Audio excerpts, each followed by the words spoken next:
নমস্কার বন্ধুরা, আপনারা নিশ্চয়ই জানেন নেপাল এখন কোন পরিস্থিতির মধ্যে দিয়ে যাচ্ছে। শুধুমাত্র সোশ্যাল মিডিয়া অ্যাপ বন্ধ করার কারণেই কি এই পরিস্থিতি তৈরি হয়েছে, নাকি এর পেছনে রয়েছে অন্য কোনো রহস্য?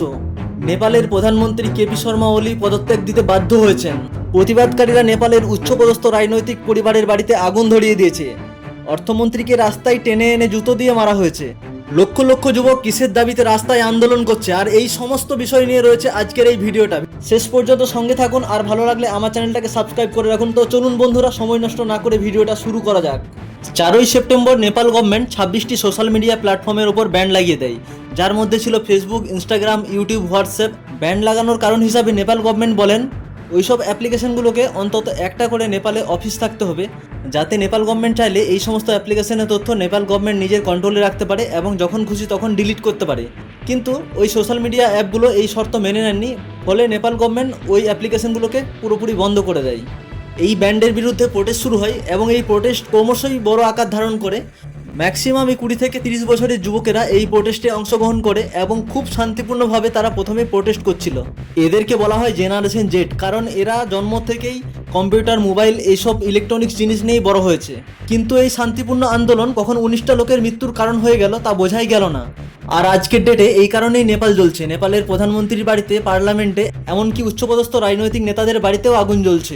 নেপালে এখন কারফিউ চলছে, জায়গায় জায়গায় আর্মি নামিয়ে দেওয়া হয়েছে এবং ট্যাঙ্কার নামিয়ে দেওয়া হয়েছে। 5টার পর আপনারা বাড়ির থেকে বেরোতে পারবেন না। এইরকম পরিস্থিতিতে ভারত সরকার নোটিশ জারি করেছে, কোনো ভারতীয় এখন নেপাল যেতে পারবে না। নেপালের সঙ্গে সমস্ত যোগাযোগ বন্ধ, এয়ারপোর্ট ব্যান করে দেওয়া হয়েছে। এমনকি যারা নেপালে ফেসে আছে তারাও ভারতে আসতে পারছে না এখন। কিন্তু কথা হচ্ছে, শুধুমাত্র সোশ্যাল মিডিয়া ব্যান্ডের জন্য এরকম পরিস্থিতির সৃষ্টি হয়েছে? উত্তর না।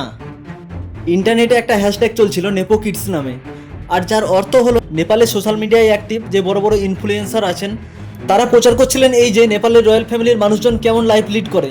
রাজনৈতিক ফ্যামিলির মানুষেরা এবং তাদের বাচ্চা কাচ্চারা অনেক দামি দামি জিনিস ইউজ করে, ইউরোপে গিয়ে হলিডে কাটায়, এমনকি তারা অনেক দামি দামি জিনিস গিফটও করে।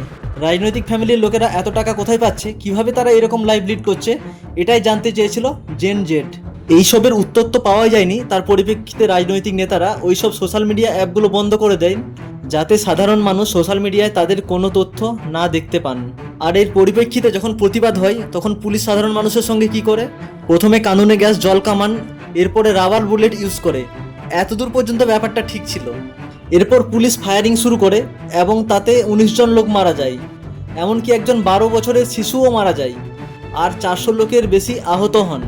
এরপর এই আন্দোলন সর্বোচ্চ সীমায় পৌঁছে যায়, চারিদিকে দাঙ্গা, গুলি, ভয়াবহ পরিস্থিতির সৃষ্টি হয়। নেপালে 20% আনএমপ্লয়মেন্ট, যার মানে হলো 5 জন লোকে 1 জন বেরোজগার। সোশ্যাল মিডিয়া অ্যাপ বন্ধ করার পর তাদের রোজগারের যে রাস্তা ছিল সেটা পুরোপুরি বন্ধ হয়ে যায়।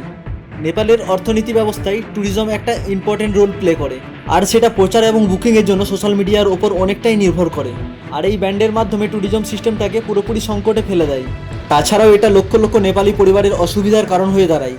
তারা অনলাইন প্ল্যাটফর্ম ব্যবহার করতো এবং কাজের সূত্রে তাদের ফ্যামিলি মেম্বাররা বিদেশে থাকে, তাদের সঙ্গে যোগাযোগ স্থাপন করত। কাজ এবং পড়াশোনার সূত্রে 70 লাখেরও বেশি লোক বাইরের দেশে থাকেন। এরাও এই আন্দোলনের জন্য ফিউলিং করেছেন। আর এত সবের পর জনগণ যখন প্রোটেস্ট করে, সরকার তখন পুলিশ নামে তাদের ওপর নির্বিশেষে গুলি চালায়। কিন্তু শেষে সরকার এই প্রোটেস্টারদের বিরুদ্ধে মাথা নত করতে বাধ্য হন। আন্দোলনের এই ভয়াবহ রূপ দেখে হোম মিনিস্টার পদত্যাগ করেন এবং সোশ্যাল মিডিয়া থেকে ব্যান তুলে নেন। আর এরপরেও আন্দোলনকারীরা শান্ত হননি, প্রধানমন্ত্রী এবং রাষ্ট্রপতির বাড়িতে আগুন জ্বালিয়ে দেন। ফাইনালি 9ই সেপ্টেম্বর দুপুর 2টার সময় প্রধানমন্ত্রী কেপি শর্মা ওলিও পদত্যাগ করেন। আর এখনকার আপডেট এই যে এখনো পর্যন্ত প্রতিবাদ শেষ হয়নি। নেপালের আর্মি চিফ নেপালকে শান্তির পথে আসতে আহ্বান করেছেন। তো বন্ধুরা, এই ছিল আজকের ভিডিওটা ভালো লাগলে এবং নতুন নতুন এরকম ভিডিও পেতে চাইলে আমার চ্যানেলটাকে সাবস্ক্রাইব করে রাখুন। দেখা হচ্ছে অন্য কোনো ভিডিওয়। আজকের মতো টাটা, ভালো থাকবেন, সুস্থ থাকবেন।